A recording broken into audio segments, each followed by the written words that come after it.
నమస్తే అందరికీ. ఈరోజు లంచ్ బాక్స్ కోసం ఏం చేయాలని ఆలోచిస్తున్నారా? ఎక్కువ టైం లేనప్పుడు తొందరగా ఇంట్లో ఉన్న వాటితోనే అయిపోవాలి అనుకుంటే మాత్రం ఈ రెసిపీ ఖచ్చితంగా ట్రై చేయండి. ఒక కడాయిలో ఆయిల్ వేసుకొని ఆవాలు జీలకర్ర చిన్నగా కట్ చేసుకొని పెట్టుకున్న ఉల్లిగడ్డ వేసి పచ్చిమిర్చి కరివేపాకు వేసి వేపుకోవాలి.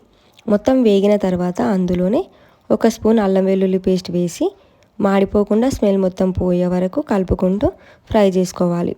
మొత్తం వేగిన తర్వాత పసుపు, తగినంత కారం, తగినంత ఉప్పు, ధనియాల పొడి వేసి కలుపుకోవాలి.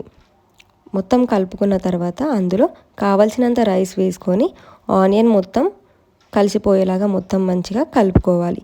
ఈ రెసిపీ తప్పకుండా ట్రై చేయండి. ఎలా ఉందో కామెంట్ చేయండి. మీకు నచ్చినట్టయితే లైక్ చేయండి, షేర్ చేయండి, సబ్స్క్రైబ్ చేయండి. Thank you for watching.